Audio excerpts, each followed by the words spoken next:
بسم اللہ الرحمن الرحیم۔ السلام علیکم۔ کالے جادو کو ختم کرنے کا طریقہ اور ان کی کون کون سی علامات ہوتی ہے۔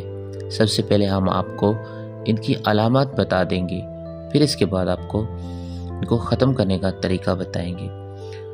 کالے جادو کی سب سے بڑی جو مین علامت ہوتی ہے ویورز، وہ یہ ہوتی ہے سب سے پہلے کہ جس انسان کے اوپر کالے جادو کا وار کیا جاتا ہے تو وہ اکثر بیمار رہتا ہے، اور سب سے بڑی وجہ یہ ہوتی ہے ان کی میڈیکل رپورٹ بالکل ٹھیک آتی ہیں، ہر چیز اوکے ہوتی ہے، اس میں کوئی پرابلم نہیں ہوتی، کسی قسم کا مسئلہ نہیں ہوتا، پھر بھی وہ بیمار رہتا ہے۔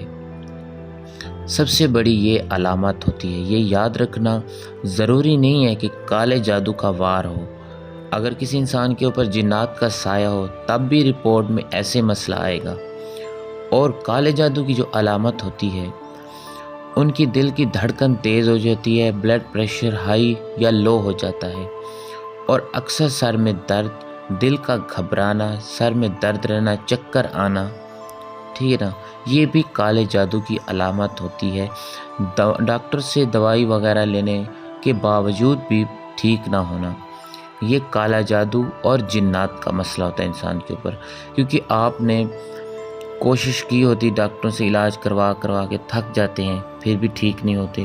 تو سب سے بڑی جو اگر آپ لوگوں نے دیکھنا ہے کہ علاج سے کوئی فائدہ نہیں حاصل ہو رہا، تو آپ لوگوں نے بس یہی کرنا ہے کہ آپ نے کالے جادو کا خاتمہ کرنا ہے، اور ان سے آپ نے کیسے چھٹکارا حاصل کرنا ہے میں آپ لوگوں کو اس ویڈیو میں بہت آسان اور نورانی طریقے سے بتاؤں گا، کیونکہ یہ طریقہ پیغمبروں سے چلا آ رہا ہے۔ ہمارے نبی پاک صلی اللہ علیہ وآلہ وسلم نے ارشاد فرمایا، جس انسان کے اوپر کالا جادو کا وار ہو تو اس انسان کو چاہیے 11 مرتبہ سورۃ فاتحہ اور 11 مرتبہ سورۃ اخلاص، 11 مرتبہ سورۃ فلق اور 11 مرتبہ سورۃ ناس اور 11 مرتبہ سورۃ الکافرون، ان سب چاروں کلوں کو پڑھ کر، اور اس کے بعد 11 مرتبہ جو ہے نا درود پاک ابراہیمی شروع میں بھی پڑھ لینا ہے اور آخر میں بھی پڑھ لینا ہے۔